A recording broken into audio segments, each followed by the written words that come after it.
বিভিন্ন দাবিতে উত্তাল সচিবালয়ে বন্ধ রয়েছে দর্শনার্থী প্রবেশ, জোরদার করা হয়েছে নিরাপত্তা ব্যবস্থা। এ নিয়ে আরো জানাতে সচিবালয় থেকে যোগ দিচ্ছেন সহকর্মী হাসিফ মাহমুদ শাহ। হাসিফ, সচিবালয়ে এই মুহূর্তে কি পরিস্থিতি এবং বন্ধ রয়েছে দর্শনার্থী, বিস্তারিত জানাবেন।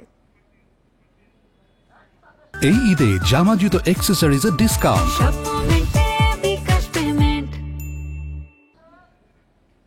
আমি আসলে এই মুহূর্তে আছি সচিবালয়ের সামনে রাস্তাতে।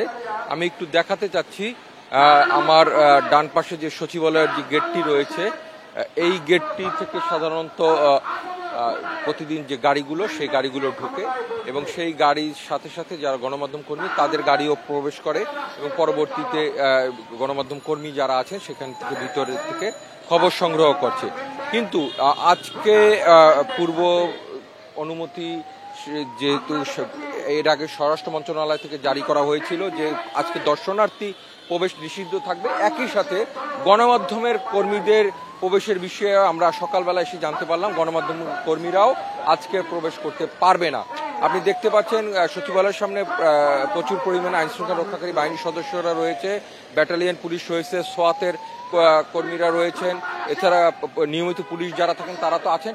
এর পাশাপাশি আমরা বিজিবিকেও দেখতে পাচ্ছি যে সকাল থেকে সচিবালয়ের সামনে আসলে এখানে সচিবালয়ের ভিতরে এবং বাহিরে রয়েছেন এবং বৈষম্য নিরসনের দাবিতে ভিতরে যে কর্মকর্তা কর্মচারীদের যে আন্দোলন, সকাল থেকেই সেই আন্দোলন ঘোষণা ছিল এবং মিছিলের কথা ছিল, সেটি কিন্তু ইতিমধ্যে সচিবালয়ের ভিতরে যেটা হওয়ার কথা সেটি যাতে কোনো ধরনের অনাকাঙ্ক্ষিত পরিস্থিতি তৈরি না করতে পারে সেক্ষেত্রে এই ধরনের আইনশৃঙ্খলা রক্ষাকারী বাহিনীর ব্যাপক সদস্য আর কি মোতায়েন করা হয়েছে এবং গণমাধ্যম কর্মীরা বাহিরে আছেন। ভিতরে আসলে কি হচ্ছে এই মুহূর্তে আমরা আসলে এখন পর্যন্ত খবর পাইনি।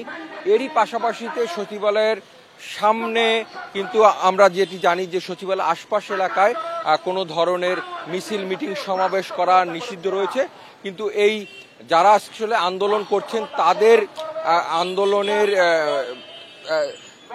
আন্দোলনের প্রতিবাদে জুলাই মঞ্চ ফেসিবাদ উৎখাত যাত্রার একটি এখানে বসেছেন এবং তারা কথা বলছেন যে যারা আসলে সচিবালয়ে রয়েছেন আওয়ামী লীগের দোষর তাদেরকে বের করে দিতে হবে।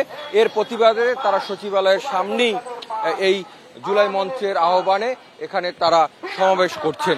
এইখানে এই যে আমরা বিভিন্ন গণমাধ্যম কর্মীরা সকাল থেকে যে অপেক্ষা করছি, আসলে তারা আসলে জানতে চাচ্ছিলাম যে আজকে এই সচিবালয়ের মধ্যে আমরা হয়তোবা যে আইনশৃঙ্খলা রক্ষা বাহিনী তারা সর্বোচ্চ যে তাদের যে দায়িত্ব সেই দায়িত্ব পালন করতে পারেন, কারণ কর্মকর্তা কর্মচারীরা আজকে কিন্তু কলম বিরতিতে আছেন 25টি ক্যাডারের এবং একই সাথে যারা এখানে অন্যান্য কর্মচারীরা আছেন তারা কিন্তু আজকে আন্দোলন করছে।